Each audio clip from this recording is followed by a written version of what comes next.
আপনারা জানেন যে 19শে জুলাই 14 দল নামক যে রাজনৈতিক জোটটি ছিল তদানীন্তন ক্ষমতাসীন আওয়ামী লীগের নেতৃত্বে, সেই ক্ষমতাসীন দল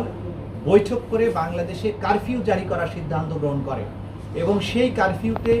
দেখামাত্র গুলির নির্দেশ দেওয়া হয়েছে বলে তারা ঘোষণা করে। মিডিয়ার সামনেও তারা বলেছে এই সিদ্ধান্ত 14 দলের বৈঠকে সেখানে গ্রহণ করা হয়েছিল। আপনারা এটাও জানেন যে আমাদের যে ট্রাইব্যুনালের আইন, আন্তর্জাতিক অপরাধ ট্রাইব্যুনাল আইন 1973-এ কোনো দল বা সংগঠন যদি মানবতা বিরোধী অপরাধ সংগঠন করে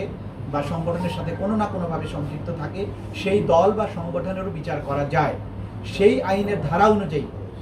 এনডিএম এর পক্ষ থেকে আওয়ামী লীগ সহ 14 দলের বিরুদ্ধে তাদেরকে বিচার প্রক্রিয়ার আওতায় আনার জন্য তাদেরকে এই মানবতা বিরোধী অপরাধের দায়ে তাদের বিরুদ্ধে তদন্তপূর্বক বিচার এবং আইন অনুযায়ী যথাযথ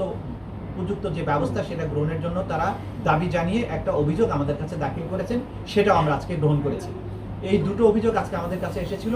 আপনাদের মাধ্যমে আমরা জাতির কাছে প্রত্যেক দিনই যে মেসেজটা দেওয়ার চেষ্টা করি সেটা হচ্ছে যে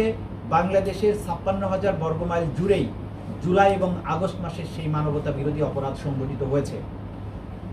শহীদের সংখ্যা এখন পর্যন্ত 1,500-এর উপরে বলা হলেও আমরা ক্রমাগত দেখতে পাচ্ছি হসপিটালে আহতরা শাহাদাত বরণ করছেন এবং নাম না জানা অনেক অসংখ্য শহীদের কথা যেটা আমরা জানি না। আমরা সমস্ত ভিকটিম পরিবারের প্রতি আহ্বান জানাচ্ছি ট্রাইব্যুনালের তদন্ত সংস্থার পক্ষ থেকে এবং প্রসিকিউশন টিমের পক্ষ থেকে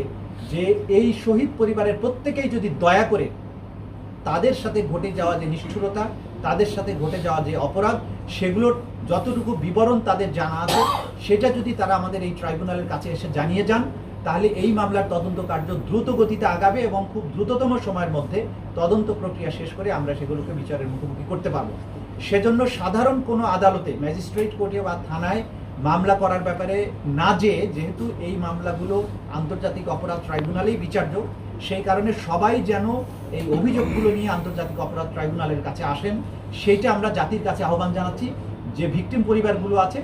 তাদেরকে যেন আপনারা বলেন যে তারা এই জিনিসটা অন্তত মেসেজটা পাক যে তাদের প্রতিকারটা আসলে আন্তর্জাতিক অপরাধ ট্রাইব্যুনালে, এটা ম্যাজিস্ট্রেট কোর্টে বা থানায় মামলা করে এটা সম্ভব নয়।